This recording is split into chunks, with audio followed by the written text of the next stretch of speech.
Hello guys, this is Dr. Yashovardhan Sivach back with another educational video, and today's topic is thyroid gland. This video is in particular in continuation with the prior video which we did, physiology का जो पहला वाला part अपने करा था, पहली video endocrinology, जिसके अंदर मैंने हार्मोन्स और केमिकल मीडिएटर्स और डिफरेंट टाइप्स ऑफ हार्मोन्स और उनकी क्लासिफिकेशन के बारे में डिस्कस करा था। तो अब उसके बाद हम बढ़ते हैं सीधा थायराइड ग्लैंड पे, जो कि एक शॉर्ट टॉपिक हो सकता है। इस पे काफी क्वेश्चंस आ सकते हैं, थायराइड की एनाटॉमी से रिलेटेड आ सकते हैं क्वेश्चंस, एंड उसके प्रोडक्शन और हार्मोन क्या क्या बनाता है उसके ऊपर क्वेश्चंस आ सकते हैं। So let's just start with it. तो इंट्रोडक्शन के अंदर, the thyroid gland is one of the largest endocrine glands of the body, largest endocrine gland in the body. ठीक है, एंडोक्राइन क्या होता है ये अपन ने लास्ट वीडियो लेक्चर में देख लिया था। एंडोक्राइन वो सब्सटेंस होता है, वो ग्लैंड होता है जो कि विदाउट एनी डक्ट एक केमिकल मीडिएटर रिलीज करता है, जो ब्लड स्ट्रीम के थ्रू होते हुए टारगेट सेल्स पे जाके एक्ट करता है। It is positioned on the neck just below the larynx and has two lobes. Larynx ये रहा, लैरिंग्स के जस्ट नीचे दो लोब थायराइड के, ये दिखा है इसके अंदर। और दोनों लोब किससे कनेक्टेड है? बीच में वाले पार्ट को इस्तेमस बोला गया। तो it weighs about 20 to 40 gram in adult. Thyroid is larger in females than in males. Females में ज्यादा बड़े साइज का होता है thyroid. The structure and the function of thyroid gland changes in different stages of sexual cycles in females. मतलब कि जैसे female की मेंस्ट्रुअल साइकिल होती है, तो उसके अंदर और ओवरऑल जो सेक्सुअल स्टेजेस होती है फीमेल की, जैसे कि मीनार्क, उसके बाद नॉर्मल अडल्ट लाइफ चलती है, फिर मीनोपॉज आता है। तो इस पूरे टाइम में थायराइड का फंक्शन का ऊपर नीचे होता रहता है। Its function increases slightly during pregnancy and lactation. जब प्रेग्नेंट होती है एक औरत तब, या फिर जब वो दूध पिला रही होती है बच्चे को, लैक्टेशन, तो उस टाइम पर इंक्रीज होता है एंड डिक्रीजेस ड्यूरिंग मीनोपॉज। अब आते हैं, thyroid gland secretes three hormones, tetra iodothyronine, try iodothyronine, calcitonin. ठीक है, तो टेट्रा आयोडोथायरोनिन में टेट्रा जो है, जो वर्ड है टेट्रा, उसका मतलब होता है चार, तो इसको T4 बोल दिया गया है। अच्छा, टेट्रा के बाद आयोडो लग गया, मतलब कि चार आयोडीन के पार्टिकल है इसमें, और थायरोनिन हार्मोन है। उसी तरह से ट्राई आयोडो थायरोनिन, ये T3 बोल दिया गया, क्योंकि ट्राई मतलब कि थ्री, आयोडो मतलब आयोडीन, तीन आयोडीन लगे हैं थायरोनिन के साथ, और calcitonin. T4 is otherwise known as thyroxine. Thyroxine नाम में डिफरेंस देखना, यहाँ थायरोनिन है, इसको T4 को ऑल्सो थायरोक्सिन नाम से भी बोला जाता है। It forms about 90% of the total secretion. मतलब कि थायराइड ग्लैंड जो सिक्रीशन करता है उसका 90% हिस्सा थायरोक्सिन यानी कि T4 होता है, whereas T3 is only 9 to 10%। ठीक है, 90% जो सिक्रीशन फ्रॉम थायराइड ग्लैंड होता है वो होता है thyroxine, which is T4। But सबसे इंपॉर्टेंट बात यह है कि फिजियोलॉजिकली जो सबसे ज्यादा काम आता है अपने बॉडी में, वो होता है T3, which is more active than T4, and T4 acts as an reservoir for T3। तो होता क्या है कि T4 जो है, T4 एक रिजर्वायर मतलब कि एक बैंक की तरह काम करता है, और जब जरूरत होती है तो वो T3 में कन्वर्ट हो जाता है। T3 में कन्वर्ट करने के लिए T4 मतलब कि चार आयोडीन जुड़े हुए हैं इसमें, चार आयोडीन में से एक आयोडीन कम हो जाएगा तो वो T3 बन जाएगा। इसको डी आयोडिनेशन बोलते हैं। अभी फिर से स्ट्रक्चर देख लेते हैं। ये लैरिंग्स के जस्ट नीचे सिचुएटेड होता है, दो लोब्स हो गए आपके, ठीक है, दोनों साइड, और ये जुड़े किससे हैं? बीच में इस्थमस से। Right lobe of thyroid, left lobe of thyroid, और ट्रेकिया। ट्रेकिया क्या होता है? विंड पाइप को ट्रेकिया बोलते हैं, ये आगे जाके लंग्स में जुड़ता है। Synthesis of thyroid hormone. तो सिंथेसिस ऑफ थायराइड हार्मोन पे अलग से कोई क्वेश्चन आपके नहीं आएगा। इन केस आता है तो यही डायग्राम आपको बना देना है और यही डायग्राम को एक्सप्लेन कर देना है अपने वर्ड्स में। तो होता यह है कि अपन डाइट में जो खाना खा रहे होते हैं उसके अंदर नमक के साथ, टाटा नमक जैसे आयोडीन नमक वाला होता है, तो आयोडीन कंज्यूम करते हैं। तो आयोडीन जब कंज्यूम करा वो पेट में जाता है, तो वो जाता है स्टमक में, अब्जॉर्ब होता है इंटेस्टाइन में।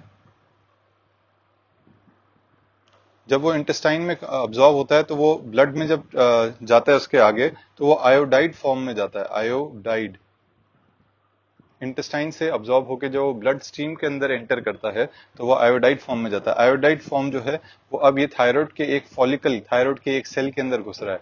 आयोडाइड घुसा सेल के अंदर, अब उसका ऑक्सीडेशन हो जाएगा या फिर रिएक्शन बोल सकते हैं, और आयोडाइड से आयोडीन बन गया। आयोडीन का जब फिर से आयोडिनेशन हुआ, आयोडिनेशन मतलब क्या हो जाता है कि मतलब उसके अंदर आयोडीन और ऐड करा जा रहा है, एक आयोडीन में और आयोडीन ऐड करा जा रहा है, और वो किसके साथ जुड़ रहा है? टायरोसिन। टायरोसिन अपन ने लास्ट लेक्चर में भी पढ़ा था कि एक टाइप ऑफ अमीनो एसिड होती है। तो टायरोसिन का आयोडिनेशन जब आयोडीन से कर रहे हैं तो दो तरह की चीज बन सकती है, एक तो होता है मोनो आयोडो टायरोसिन MIT, या फिर di iodo tyrosine DIT। So basically MIT का मतलब ये हुआ कि एक आयोडीन जुड़ा है टायरोसिन से, डाई आयोडो टायरोसिन का मतलब यह दो आयोडीन जुड़े हैं टायरोसिन से। अब जब DIT प्लस MIT बनता है, जुड़ता है, तो DIT प्लस MIT का मतलब क्या हो गया? D मतलब कि दो आयोडीन है इसमें, MIT मतलब मोनो, मोनो मतलब वन, तो दो plus two plus one is equal to three, तो ट्राई आयोडो थायरोनिन ऐसे फॉर्म होता है। और जब डाई आयोडो टायरोसिन जो है वो दो बार अपने आप में जुड़ जाता है, DIT, तो वो बन जाता है टेट्रा आयोडो थायरोनिन। ठीक है, और ये उसके बाद यहाँ इस फॉलिकल से, इस सेल से रिलीज होकर ब्लड स्ट्रीम में चले जाते हैं। तो आपको समझ में आ गया, MIT और DIT जब मिलेंगे तो to plus one three iodine का कंपाउंड बनेंगे जो हो जाएगा ट्राई आयोडोथायरोनिन, और जब दो DIT मिल जाएंगे तो क्या बन जाएगा? Tetra iodothyronine. अब एक्शंस ऑफ थायराइड हार्मोन में आ जाते हैं। पहले तो ये समरी है एक्शन ऑफ थायराइड हार्मोन की जो आपको पता होनी चाहिए। बेसिकली थायराइड हार्मोन जो है वो अपने बॉडी में मेटाबॉलिज्म और हर चीज को, एक तरीके से ये मान सकते हो, हर फंक्शन को वो बढ़ा देता है, मेटाबॉलिज्म को बढ़ा देता है। मेटाबॉलिज्म का क्या मतलब है कि मतलब अपने बॉडी के अंदर होने वाले वो केमिकल रिएक्शंस जो कि बेसिकली बॉडी की एनर्जी एक्सपेंडिचर और इनपुट और एक्सपेंडिचर को कंट्रोल कर रहे होते हैं। तो बेसिकली ये मेटाबॉलिज्म को भी बढ़ा देता है, एंड अदरवाइज हर बाकी रिएक्शंस को भी थायराइड हार्मोन जो है वो इंक्रीज करने में हेल्प करता है। तो इसकी समरी में अपन देखते हैं। ब्रेन, ब्रेन पे क्या इफेक्ट होता है? Growth and development of nervous system. ठीक है, समझ में आ गया। Bone and tissue growth, linear growth and maturation of bones. तो हाइट लंबी होने का कारण एक थायराइड का हार्मोन भी होता है। थायराइड हार्मोन जो है वो बोन की मैच्योरेशन और उसकी लेंथनिंग कराता है, उसकी ग्रोथ कराता है। CVS में increase contractility, heart rate and cardiac output.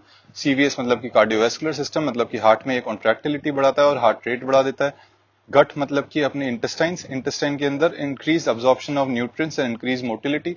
हर चीज इंक्रीज कर रहा है, देख लीजिए हर चीज ये इंक्रीज कर रहा है। न्यूट्रिएंट्स जो भी अपन खाना खा रहे हैं उसके अंदर जो भी न्यूट्रिशन वाला पार्ट है उसको अब्जॉर्ब कराता है थायराइड हार्मोन, उसका अब्जॉर्प्शन रेट को बढ़ा देता है थायराइड हार्मोन। लिवर में इंक्रीज ग्लूकोनियोजेनेसिस एंड ग्लाइकोजेनोलाइसिस। जिन लोगों ने बायोकेमिस्ट्री पढ़ रखी होगी उनके लिए ये वर्ड एकदम इजी होंगे समझने, बट जिन्होंने नहीं पढ़ी है वो मैं आपको इनको वर्ड को तोड़ तोड़ के अपन को सीखना जरूरी होता है। तो ग्लूको का मतलब क्या हो गया? ग्लूकोज। ग्लूकोज हो गया कार्बोहाइड्रेट। ठीक है। नियो का मतलब हो गया न्यू। जेनेसिस मतलब कि प्रोडक्शन या फिर बनाना। ठीक है, तो बेसिकली ग्लूकोनियोजेनेसिस का मतलब ये हुआ कि बॉडी के अंदर इसने थायराइड हार्मोन की वजह से लिवर में किसी और सोर्स ऑफ एनर्जी से उसने कार्बोहाइड्रेट नया बना लिया अपनी बॉडी के अंदर, that is known as gluconeogenesis. मान लीजिए जैसे कि फैट को तोड़ा, एंड फैट को तोड़ के उसका जो प्रोडक्ट था उससे ग्लूकोज बना लिया, प्रोटीन को तोड़ के उससे ग्लूकोज बना लिया, जो कि अपने कीटोसिस के अंदर होता है कि प्रोटीन को तोड़ते हैं, प्रोटीन टूटने के बाद उसका कार्बोहाइड्रेट सोर्स बना दिया जाता है। ग्लाइकोजेनोलाइसिस, जो ग्लूकोज होता है जो अपन कंज्यूम करते हैं वो बॉडी के अंदर स्टोर कैसे होता है, किस फॉर्म में होता है? वो ग्लाइकोजन फॉर्म में होता है स्टोर। ग्लाइकोजन फॉर्म में स्टोर होता है वो बॉडी में, और ग्लाइकोजन जब टूटता है तो उसको बोलते हैं लाइसिस। ग्लाइकोजेनोलाइसिस मतलब कि ग्लाइकोजन को तोड़ के वापस से ग्लूकोज बनाना, this is known as glycogenolysis. ठीक है, अब आ जाते हैं एडिपोज टिश्यू पे। एडिपोज टिश्यू की मतलब फैट टिश्यू। फैट टिश्यू पे इसका क्या रोल रहता है? Increase lipolysis. फैट को और क्या बोलते हैं? लिपिड। तो लिपिड से लाइपो, और लाइसिस मतलब तोड़ना, ब्रेक डाउन। इंक्रीज लाइपोलाइसिस मतलब कि थायराइड हार्मोन की वजह से फैट टूटता है, फैट लॉस होता है।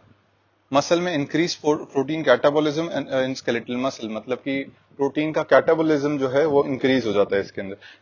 किडनी में इंक्रीज एरिथ्रोपोइटिन सिंथेसिस। एरिथ्रोपोइटिन जो होता है वो अपने हीमोग्लोबिन बनाने में, आरबीसी में हेल्प करता है, तो उसकी सिंथेसिस बढ़ जाती है तो हीमोग्लोबिन बॉडी का इंक्रीज हो जाता है। Respiration increase central simulation of respiration, अपनी रेस्पिरेटरी रेट इंक्रीज हो सकती है in case of hyperthyroidism. Energy metabolism, जैसे मैंने बताया था कि बीएमआर के अंदर बहुत बड़ा रोल होता है। Increase oxygen consumption, increase heat production, मतलब कि जिनको हाइपरथायरॉयडिज्म होगा उनका बीएमआर होगा हाई और उनका oxygen consumption at tissue level भी होगा हाई, जिसकी वजह से उनकी हीट प्रोडक्शन भी ज्यादा होगी। एंड ये अपन आगे देखेंगे कि हाइपरथायरॉयडिज्म वाले पेशेंट को गर्मी बहुत ज्यादा लग रही होती है, हल्की भी गर्मी उनसे बर्दाश्त नहीं होती है, उनका चेहरा लाल पड़ जाता है, which is known as flushing. ठीक है, अब आ जाते हैं कि एक एक ये तो अपन को समरी थी। अब उसके बाद जो इंपॉर्टेंट पॉइंट्स हैं उनमें से उसका डिटेल में पढ़ना जरूरी है। तो action on basal metabolic rate, मैंने आपको पहले ही बता दिया कि बेसल मेटाबॉलिक रेट जो होती है उसको ये इंक्रीज कर देता है। Thyroxine increases the metabolic activities in most of the body tissues, except किसमें नहीं करता है, थायरोक्सिन का रोल किसमें नहीं है, वो है ब्रेन, रेटाइना, आंखों के पीछे जो जिसको आंखों का पर्दा बोलते हैं वो रेटाइना, स्प्लीन, टेस्टिस, लंग्स, इस जगह पे थायरोक्सिन का बीएमआर इंक्रीज करने में कोई रोल नहीं है। कैसे इंक्रीज करता है? It increases BMR by increasing the oxygen consumption of the tissues. आप लोगों को पता ही है कि हर सेल पे, हर टिश्यू में जो है अपना ऑक्सीजन कंजम्पशन चल रहा होता है हर टाइम। उसके बिना, ऑक्सीजन के बिना अपने सेल्स जो है वो सर्वाइव नहीं कर पाते हैं। अगर ऑक्सीजन का कंजम्पशन, मतलब कि ऑक्सीजन का उपयोग सेल के लेवल पे इंक्रीज कर दिया जाए तो उस टाइम पर वहां पे बीएमआर एक्टिविटी, उनकी प्रोडक्शन रेट, उनकी हर चीज, एनर्जी एक्सपेंडिचर, एनर्जी खर्च करना, वो सब बढ़ जाती है, which is indirectly proportional to increase in BMR. The action that increases, directly proportional to increase in BMR. The action that increases the BMR is called calorigenic action, because simple सी बात है, calories की बात हो रही है। Basically अगर आपने 400 calorie का कुछ खाना खाया है और आपका BMR इंक्रीज है तो वो 400 कैलोरी फटाफट यूज हो जाएगी आपकी बॉडी में, और जिसका बीएमआर लो है वो उसके 400 कैलोरी को यूज करने में ज्यादा टाइम लगाएगा और हो सकता है उसमें से कुछ कैलोरीज वो यूज कर भी ना पाए, जो स्टोर हो जाएगी एज फैट। इन हाइपरथायरॉयडिज्म मतलब कि जिनका थायराइड हार्मोन के लेवल बढ़ रखे हों, BMR increases by about 60 to 100% above the normal level, and in hypothyroidism it falls by 20 to 40% below the normal level. ये सिंपल लॉजिक है, इसके पीछे ये है कि मतलब कुछ लोग जो एकदम पतले दुबले होते हैं और सब कुछ खा रहे होते हैं, कुछ भी खा सकते हैं वो, उसके अंदर वन ऑफ द कॉज, मैं ये नहीं कह रहा कि सिर्फ यही एक कॉज है, क्योंकि हाइपरथायरॉयडिज्म इज वेरी रेयर, इतना कॉमन नहीं है। More common is hypothyroidism. तो हाइपरथायरॉयडिज्म जिनके अंदर होगा वो बहुत सारा खाना खा सकते हैं, उनको कोई फर्क नहीं पड़ेगा, उनको जो भी खाना खा रहे हैं वो सारा पच जाएगा और वो कुछ भी फैट की तरह सेव नहीं होगा। इन केस उसका ऑपोजिट हाइपोथायरॉयडिज्म, जिनका थायराइड लेवल लो है, मतलब कि उनका बीएमआर लो है, तो वो नॉर्मल खाना भी खा रहे होंगे जितना वो डेली बेसिस पे खा रहे थे इससे पहले, हाइपोथायरॉयडिज्म होने से पहले, उस केस में भी उन पे फैट चढ़ना शुरू हो सकता है। एक्शन ऑन कार्बोहाइड्रेट मेटाबॉलिज्म, ये अपन पढ़ चुके हैं अभी, ग्लूकोनियोजेनेसिस, ग्लाइकोजेनोलाइसिस। ठीक है, thyroxine stimulates almost all processes involved in metabolism of carbohydrate. Thyroxine increases the absorption of glucose from GI tract, मतलब कि इंटेस्टाइन में जो भी ग्लूकोज जा रहा है, अगर पहले वो 60% अब्जॉर्ब हो रहा था, मान लो 100 ग्राम आपने चीनी खाई, उसमें से 60 ग्राम जो थी वो आपके पेट से अब्जॉर्ब हो रही थी, अब थायरोक्सिन ज्यादा होने की वजह से वो 80% अब्जॉर्ब हो जाएगी, 80 ग्राम अब्जॉर्ब हो जाएगी। Enhances the glucose uptake by the cells by accelerating the transport of glucose through cell membrane. Cellular level पे ऑक्सीजन कंजम्पशन भी बढ़ा दिया। ऑक्सीजन जब ज्यादा कंज्यूम हो रहा है तो दूसरी और क्या चीज चाहिए अपन को? ग्लूकोज, क्योंकि ग्लूकोज से ही आगे का सारा काम चलेगा। तो सेल लेवल पे ग्लूकोज का अपटेक भी थायरोक्सिन आपके इंक्रीज कर देता है। Increases the breakdown of glycogen into glucose. Glycogen जो कि स्टोर्ड फॉर्म ऑफ ग्लूकोज है उसको भी इसने इंक्रीज कर दिया, और ग्लाइकोजन तोड़ने के बाद ग्लाइकोजन का जब ब्रेकडाउन होता है तो ग्लूकोज बनता है। तो आप समझ रहे हैं कि आपने जो खाना खाया उससे भी ग्लूकोज का अब्जॉर्प्शन बढ़ गया। ठीक है, सेल्स पे भी ग्लूकोज का अब्जॉर्प्शन बढ़ गया, और जो ग्लाइकोजन स्टोर्स हैं उनका भी ब्रेकडाउन शुरू हो गया। तो बेसिकली थायराइड को अपन एक डायबिटेजेनिक हार्मोन बोल सकते हैं, बिकॉज इसने एक डायबिटीज जैसी सिचुएशन क्रिएट कर दी ना, क्योंकि आपके ब्लड में ग्लूकोज का लेवल बहुत ऊपर चला गया। समझ रहे हैं आप? क्योंकि आपने जो खाना खाया उससे अब्जॉर्प्शन भी बढ़ गया, प्लस ग्लाइकोजन स्टोर्स जो थे आपके बॉडी के वो भी टूट टूट कर उसका ग्लूकोज में बनने लग गए और वो ब्लड स्ट्रीम में आने लगे। तो इन दोनों कारण की वजह से इसको अपन बोल सकते हैं कि ये एक डायबिटेजेनिक हार्मोन है। एक्शन ऑन बॉडी टेम्परेचर, ये इंपॉर्टेंट है। Thyroid hormone increases the heat production in the body by accelerating various cellular metabolic processes and increasing BMR। जब आपका BMR इंक्रीज होगा आपके सेलुलर लेवल पे सारी एक्टिविटी इंक्रीज हो रही होगी, ऑक्सीजन कंजम्पशन, ग्लूकोज कंजम्पशन, तो उस केस के अंदर एक बाय प्रोडक्ट में एनर्जी का बाय प्रोडक्ट हीट भी प्रोडक्शन होती है। ठीक है, तो एक हाइपरथायरॉयड पेशेंट में जिसके अंदर हाइपोथायरॉयडिज्म हो रखा है, थायरॉक्सिन की मात्रा बढ़ रखी है, उस पेशेंट के अंदर उसके बॉडी का टेम्परेचर हमेशा हाई रहेगा। उसका मतलब ये है कि अगर वो बाहर हल्की सी भी, जैसे अभी राजस्थान में थोड़ी बहुत गर्मी पड़ने लगी है, नॉर्मल इंसान जिसको थायराइड का कोई इशू नहीं है वो आराम से बाहर घूम सकता है 1-2 घंटे, उसको कोई भी फर्क नहीं पड़ेगा। पर एक हाइपरथायरॉयड पेशेंट को हो सकता है कि वो गर्मी बहुत ज्यादा लगने लगे और उसको फटाफट घर के अंदर जाना पड़े या फिर कूलर एसी के सामने बैठना पड़े।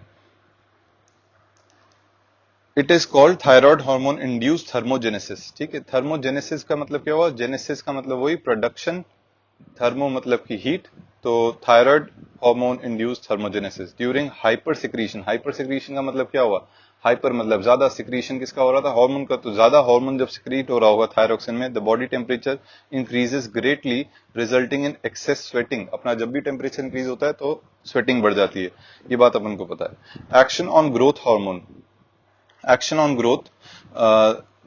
Thyroid hormone have general and specific effects on growth. Increase in thyroxine secretion accelerates the growth of the body, especially in growing children.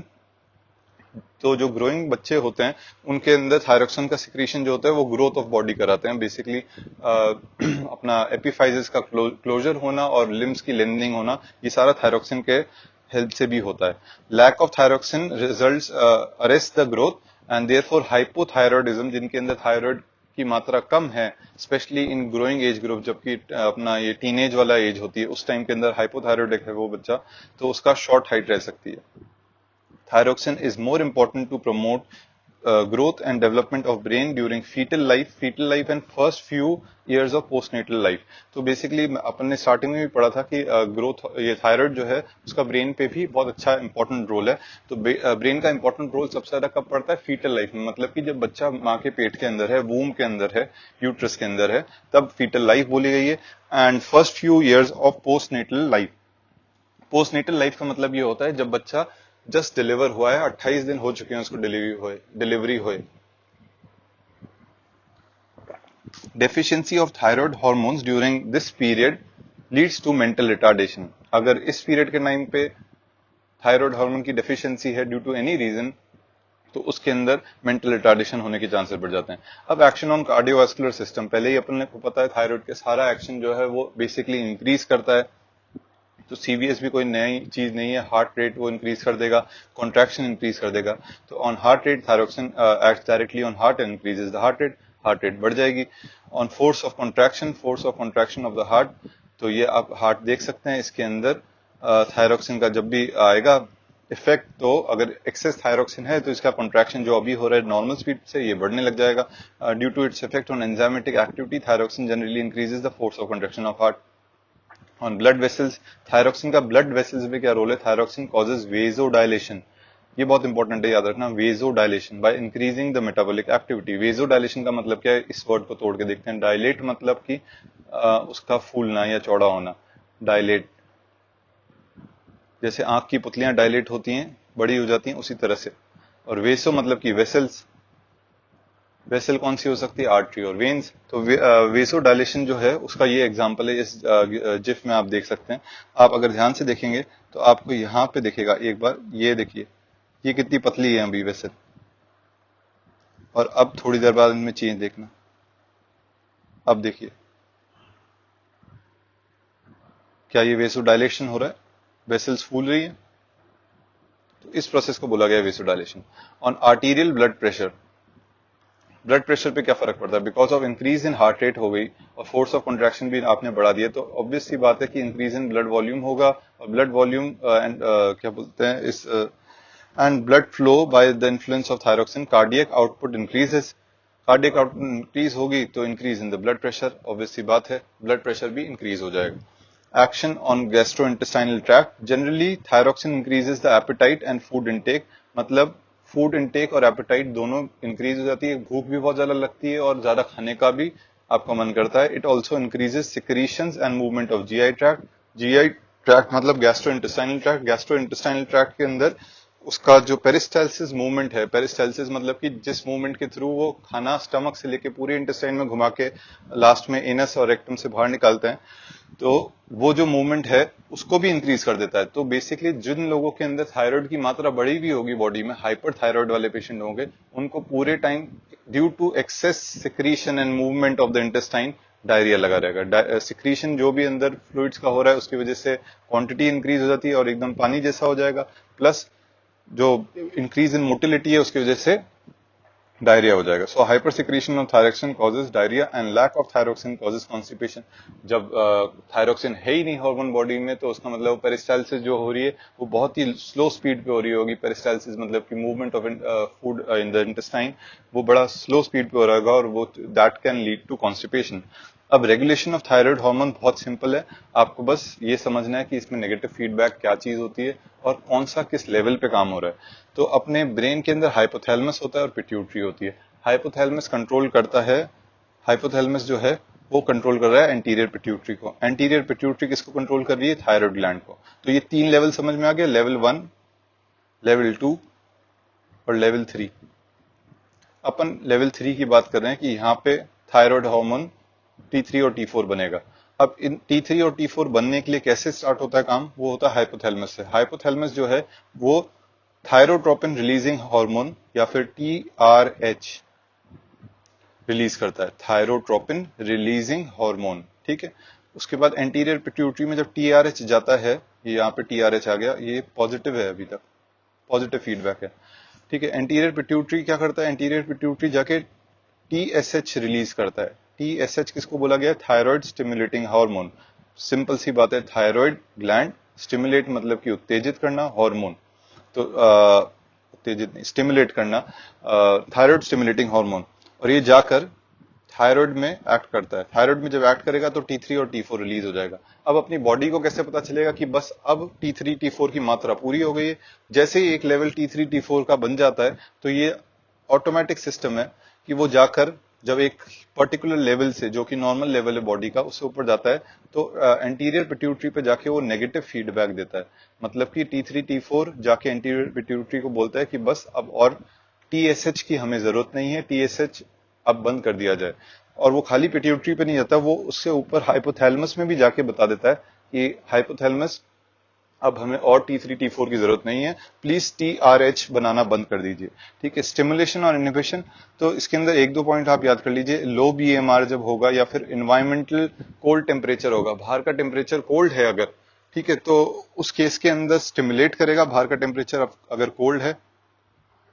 और लेप्टिन, लेप्टिन एक हार्मोन होता है जो फैट सेल्स रिलीज करते हैं। तो कोल्ड टेम्परेचर या लो BMR जो है ये स्टिमुलेट करेंगे हाइपोथैलेमस को कि भाई TRH बना, ठीक है। और इनहिबिशन कौन करेगा? इनहिबिशन करेगा एक्सेस आयोडीन इनटेक। बहुत ज्यादा आयोडीन आ रहा है अपने अंदर, तब स्ट्रेस की सिचुएशंस के अंदर सोमैटोस्टेटिन, डोपामीन और ग्लूकोकॉर्टिकॉइड्स, ये सारी चीजें इनहिबिट करती हैं कि हाइपोथैलेमस को बोलती है TRH नहीं बना। जब TRH नहीं बनेगा तो एंटीरियर पिट्यूटरी पे एक्शन नहीं होगा। एंटीरियर पिट्यूटरी पे नहीं होगा तो वो TSH रिलीज नहीं करेगा। TSH रिलीज नहीं करेगा तो थायराइड ग्लैंड जो है वो T3 T4 नहीं बनेगा और हाइपोथायराइडिज्म में चले जाएगा। अब अपन पढ़ते हैं रोल ऑफ हाइपोथैलेमस से पढ़ते हैं, क्योंकि ये जो है ये लेवल 1 है और लेवल 2 कौन सा है? पिट्यूटरी ग्लैंड, लेवल 2, ठीक है। तो level 1, hypothalamus regulates thyroid secretion by controlling TSH secretion through thyrotropic releasing hormone TRH। After reaching the pituitary gland the TRH causes releases of TSH, पढ़ चुके हैं अपन। उसके बाद role of pituitary gland, level 2 पे आ गए अपन। थायराइड स्टिमुलेटिंग हार्मोन बनाता है ये। Thyroid stimulating hormone secreted by anterior pituitary is the major factor regulating synthesis and release of thyroid hormones. It is also necessary for growth and secretory activity of thyroid gland. Thus, TSH influences every stage of formation and release of thyroid hormones. समझ में आ गया? Simple था। Anterior pituitary TSH बनाता है, TSH जाके thyroid पे act करता है और वो आगे थायराइड प्रोडक्शन की हर स्टेज पे एक्ट करती है। फीडबैक कंट्रोल, थायराइड हार्मोन्स जो है वो regulate their own secretion through negative feedback control by inhibiting the release of TRH from hypothalamus and TSH from anterior pituitary. ये चीज अपन ने आपको समझा दी थी, फिर भी आप एक बार डायग्राम देख लीजिए। ये लेवल 1 हो गया हाइपोथैलेमस। हाइपोथैलेमस क्या बना रहा है? TRH जाके एंटीरियर पिट्यूटरी पे एक्ट कर रहा है, तभी प्लस साइन है, स्टिमुलेट का साइन प्लस साइन। ये लेवल 2 है।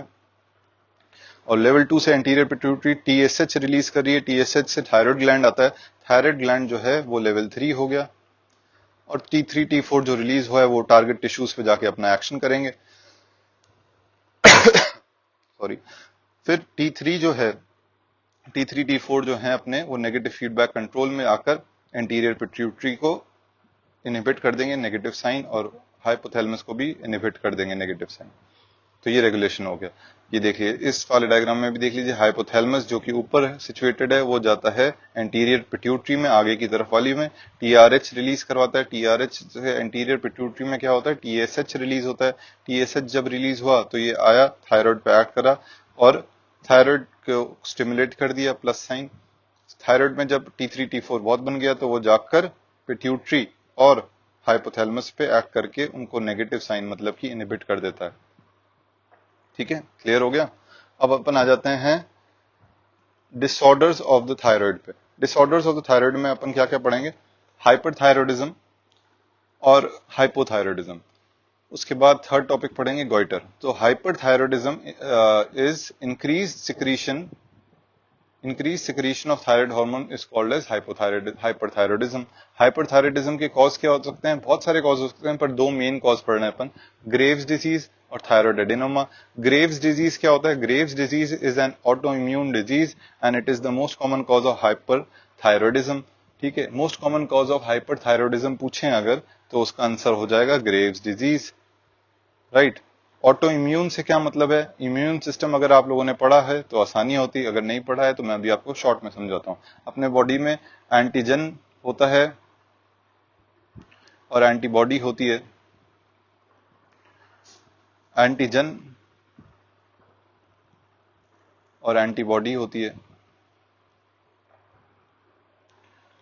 तो एंटीजन और एंटीबॉडी जो होती है अपने बॉडी के अंदर वो यूजुअली एक दूसरे के अगेंस्ट नहीं बनी होती है, मतलब कि एंटीजन जो एंटीबॉडी अपने बॉडी में प्रेजेंट है, जो खुद के सेल्स पे प्रेजेंट है, जैसे कि अपने आरबीसी के अंदर एबीओ ब्लड ग्रुप होता है, तो वो वाली जो एंटीबॉडी है उसका जो एंटीजन है वो प्रेजेंट है तो उसके एंटीबॉडी नहीं प्रेजेंट है, और एंटीजन प्रेजेंट है तो उसका एंटीबॉडी एब्सेंट है।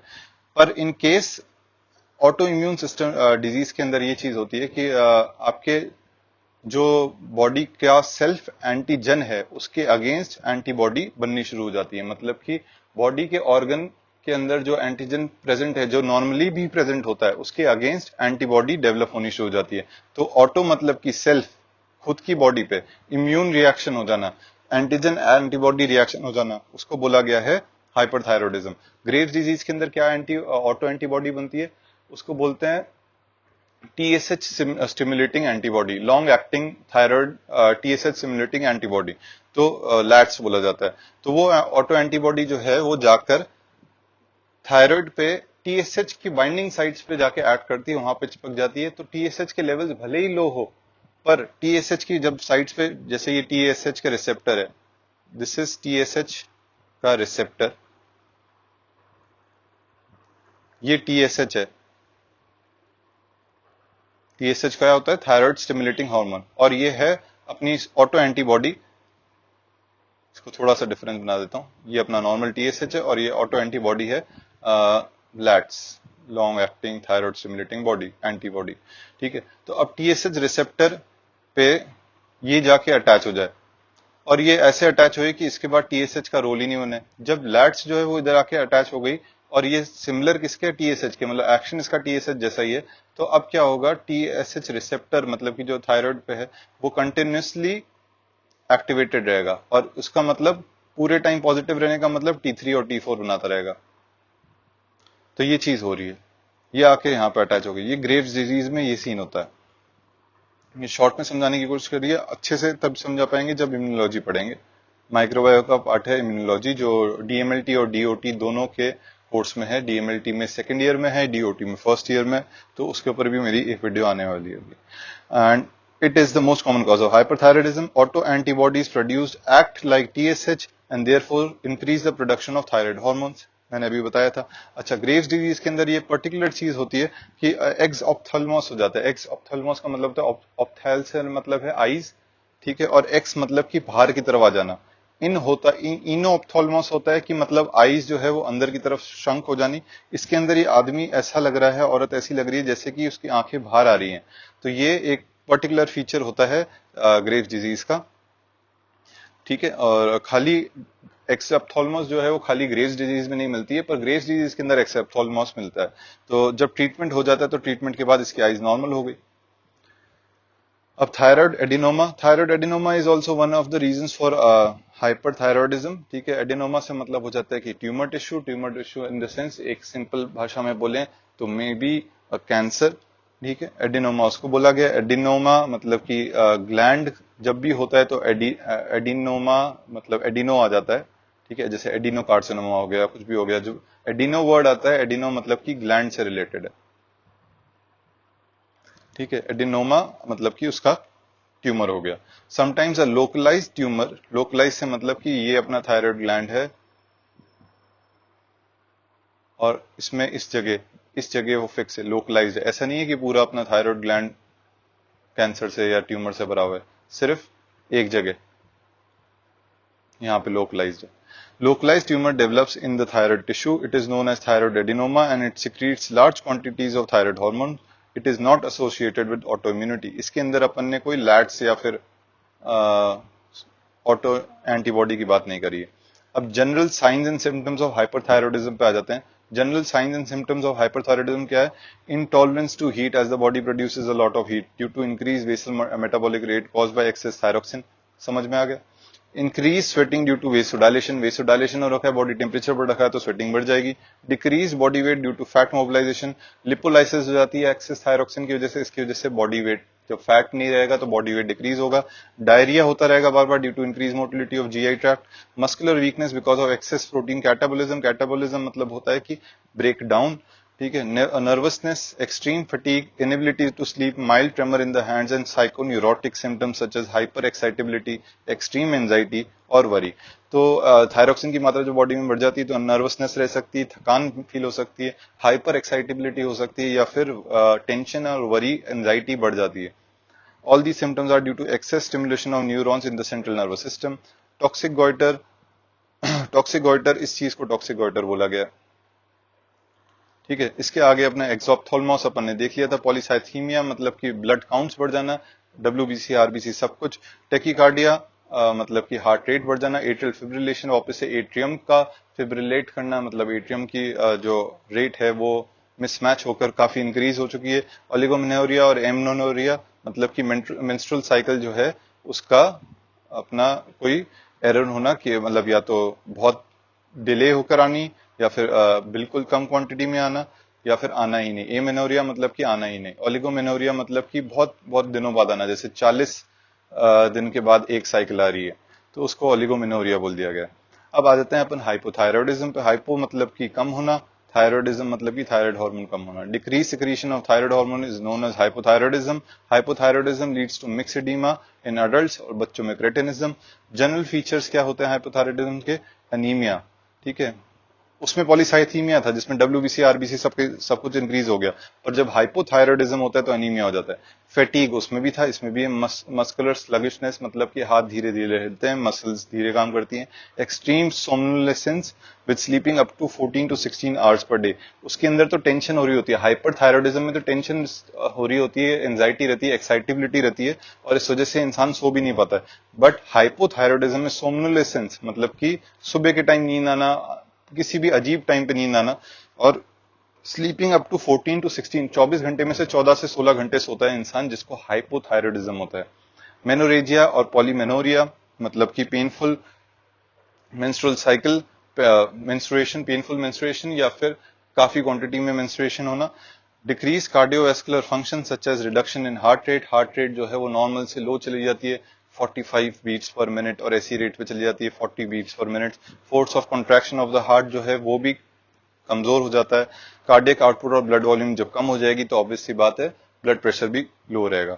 इंक्रीज इन बॉडी वेट, अब जब इसका बीएमआर लो हो चुका है तो जितना ये खाना खा रहा है उतना ये एक्सपेंड नहीं कर पा रहा है, उतनी कैलोरीज जितनी ये खा रहा है उसको एक्सपेंड नहीं कर पा रहा है डिस्पाइट इसकी रेगुलर एक्टिविटी। तो इसका मतलब ये है कि उसके अंदर जो भी एक्सेस कैलोरी बची वो एज फैट स्टोर हो जाएगी और फैट की तरह स्टोर होके उसका बॉडी वेट बढ़ जाएगा। उसके अंदर वो फैट स्टोर हो ही नहीं पा रहा था क्योंकि लाइपोलिसिस हो रही थी।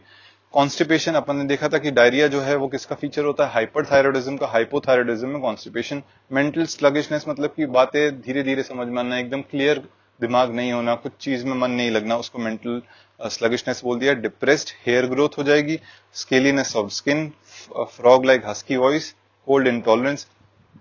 हाइपरथायरॉयडिज्म को बाहर गर्मी नहीं झेली जाएगी और हाइपोथायरॉयडिज्म को हल्की सर्दी भी नहीं झेली जाएगी। मतलब कि टेम्परेचर जैसे ही 20-21 डिग्री हुआ उसको बहुत ज्यादा ठंड लग रही होगी एज कंपेयर टू नॉर्मल बंदा जिसको 20-21 डिग्री शायद अच्छा और एक प्लेजेंट टेम्परेचर लग रहा हो। ये दोनों के फीचर्स कंबाइन करते हैं। पहले अपन ने हाइपरथायरॉयडिज्म पढ़ा था और उसके बाद हाइपोथायरॉयडिज्म पढ़ा है। तो इनटॉलरेंस टू हीट हाइपरथायरॉयडिज्म का फीचर है फाइन और स्ट्रेट हेयर, मतलब पतले और बारीक से बाल हो जाते हैं। बल्जिंग आईज जिसको एक्स ऑप्थेल्मोस भी बोला गया है। फेशियल फ्लशिंग, पूरा चेहरा लाल पड़ जाना। एनलार्ज थायराइड, टेकिकार्डिया मतलब कि हार्ट रेट बढ़ जाना। सिस्टोलिक बीपी इंक्रीज होना मतलब कि उसकी ब्लड प्रेशर इंक्रीज होना।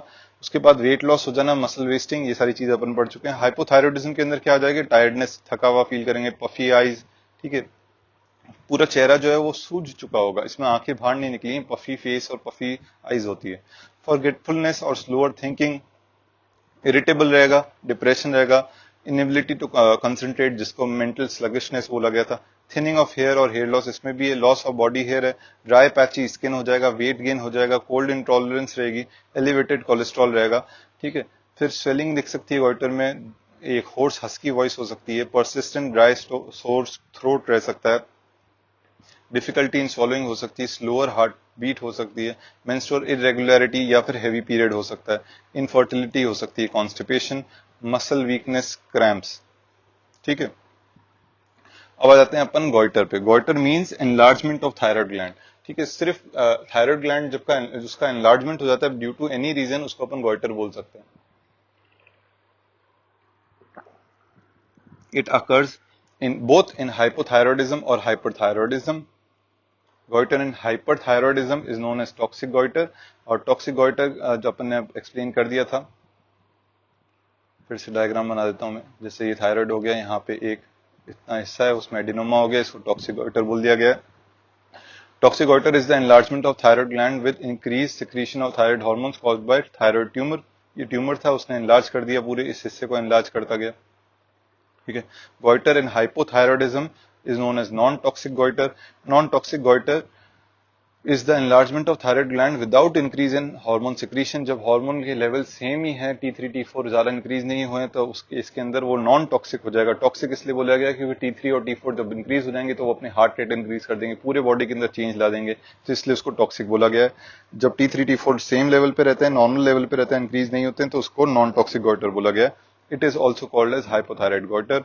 Based on the causes, the non toxic hypothyroid goitre, non-toxic hypothyroid goiter is classified into two types, endemic या फिर idiopathic। endemic क्या होता है, मतलब कि एक पर्टिकुलर एरिया में लिमिटेड। अभी कोरोना वायरस, कोविड-19 या SARS-CoV-2 बोलो, उनका जो चल रहा है डिजीज, उसको पैंडेमिक बोला गया। पैंडेमिक मतलब कि वर्ल्ड वाइड।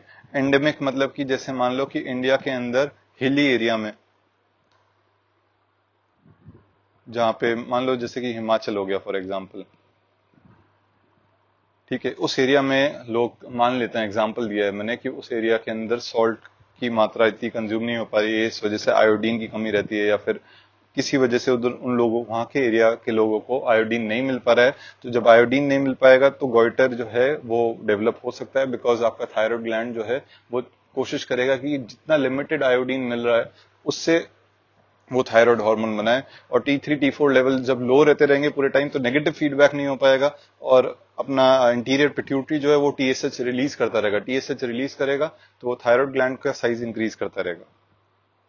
इडियोपैथिक का मतलब होता है कि जिसका कोई रीजन नहीं समझ में आया, आयोडीन भी बराबर खा रहा है, बाकी कोई दिक्कत नहीं है, पर फिर भी उसके गॉइटर हो गया है, तो उसको बोला गया इडियोपैथिक नॉन टॉक्सिक गॉइटर। ये गॉइटर के एग्जाम्पल हैं, ये कैसे बटरफ्लाई शेप का होता है गॉइटर, और वो इंक्रीज होके इस साइज का बन गया। ये देखिए, थायराइड फंक्शन टेस्ट, ये आपने लैब के अंदर काफी बार सुने होंगे, DMLT स्टूडेंट्स को पता होना ज्यादा जरूरी है। Functional status of thyroid gland is assessed by the following test: measurement of plasma level of T3 and T4, For hyperthyroidism or hypothyroidism, the most accurate diagnostic test is direct measurement of concentration of free thyroid hormone in the plasma, that is T3 और T4. तो free से क्या मतलब है? T3 और T4 जो हैं वो बाउंड किससे होते हैं? प्लाज्मा प्रोटीन से. तो प्लाज्मा प्रोटीन से बाइंड रहते हैं ये लोग. कुछ काफी सारे तो प्लाज्मा प्रोटीन से बाइंड रहते हैं और काफी सारे जो हैं वो फ्री फॉर्म में होते हैं, जो किसी प्रोटीन से बाइंड नहीं हो चुके होते हैं. तो सिर्फ उनका plasma protein bond T3 T4 को पता करके अपन को इतना फायदा नहीं होगा जितना फ्री T3 T4 को पता करके फायदा होगा, कि क्योंकि फ्री T3 T4 जो होते हैं वो ही जाके अपना आगे एक्शन साइट पे, टारगेट साइट पे अपना एक्शन कर सकते हैं. फिर आ जाता है measurement of TRH, thyrotropic releasing hormone, or TSH, thyroid stimulating hormone. There is almost total absence of these two hormones in hyperthyroidism. Hyperthyroidism का एग्जाम्पल क्या था? Graves, right. ग्रेव्स के अंदर TRH और TSH का तो रोल ही नहीं रहा, कंप्लीट एब्सेंट होंगे. क्यों? क्योंकि लैट्स है वहां पे. लैट्स जो है वो इररिस्पेक्टिव ऑफ TRH TSH कोई भी फीडबैक फॉलो नहीं करती, वो जाके सीधा TSH रिसेप्टर पे अटैक कर देती है और उधर चिपक जाती है. ठीक है, तो दैट्स वाई TRH और TSH का कोई रोल ही नहीं है. तो इन दोनों की मात्रा हो चुकी होगी कम, बिकॉज T3 T4 इतना हाई हो रखा होगा कि उसने सप्रेस कर रखा होगा पूरा पिट्यूटरी को भी और अपने हाइपोथैलेमस को भी, जिस वजह से TRH और TSH दोनों ही नहीं बनता. It is because of negative feedback mechanism by the increase level of thyroid hormones. T3 T4 बढ़ गए तो उन्होंने जाके नेगेटिव फीडबैक दे दिया किस पे? अपना पिट्यूटरी पे और हाइपो पे, हाइपोथैलेमस. ओके, अब थर्ड आ जाता है measurement of basal metabolic rate in hyperthyroidism. Basal metabolic rate is increase by about 30 to 60% और BMR जो है is decrease in hypothyroidism by 20 to 40%. ये अपन ऊपर भी पढ़ चुके हैं. तो बेसिकली मेटाबॉलिक लैब होती हैं, वार्ड्स होती हैं, उनके अंदर आप अच्छे से BMR मेजर कर सकते हो. तो उसके अंदर आप BMR की रेट से बता सकते हो कि हाइपोथायरॉयडिज्म है, हाइपरथायरॉयडिज्म है. अभी नॉर्मल थायराइड लेवल्स के अंदर आप वैल्यू याद कर सकते हैं, जैसे कि T4 हो गया, टोटल हो गया ये, और फ्री जो ज्यादा इंपॉर्टेंट है FT4 free thyroxine, tetra आयोडोथायरोक्सिन thyronine. ठीक है, और उसके बाद ट्राई आयोडोथायरोनिन सीरम T3 हो गया और फ्री FT3 हो गया. ठीक है, ये दोनों इतना इंपॉर्टेंट नहीं है. TSH फिर भी है इंपॉर्टेंट, TSH ये छोड़िए. तो अपने को ये जो वैल्यूज हैं TSH की, FT3 की और FT4 की, ये तो कम से कम पता होनी चाहिए. इसका नैनोग्राम पर डेसीलीटर, पिकोग्राम पर डेसीलीटर, और TSH जो है वो है माइक्रो यूनिट पर ml. तो FT4 कितना है? 0.7 से लेके 1.9 नैनोग्राम पर डेसीलीटर. FT3 कितना है? 230 से लेके 619 पिकोग्राम पर डेसीलीटर. और उसके बाद TSH आ जाता है 0.5 to 6 माइक्रो यूनिट्स पर ml. तो ये आप अपनी नोटबुक में लिख लेना, स्क्रीनशॉट लेके समझ लेना कि आपको आगे भी ये वैल्यूज, काफी सारी जब रिपोर्ट्स होती हैं, लैब की रिपोर्ट्स, उसके अंदर आपको नॉर्मल वैल्यूज लिखी होती हैं, कईयों में नहीं लिखी होती है. तो एक आइडिया रहना चाहिए कि भाई फ्री T4 जो है वो 0.7 से 1.9 है और फ्री T3 जो है वो 230 से 619 है. तो ये आइडिया रहना चाहिए. 0.5 से 6 क्या हो जाएगा? TSH. तो ये आइडिया आपको रहना चाहिए दिमाग में. और इसी के साथ ये वाला लेक्चर अब मैं और करता हूँ. आई होप आप लोगों को समझ में आया होगा. And please like, share, subscribe. और डेफिनेटली अगर आपको कोई टॉपिक कवर करना हो या फिर कुछ आपको सजेशन देना हो तो कमेंट्स में जरूर बताइएगा. तब तक के लिए thank you. All the best.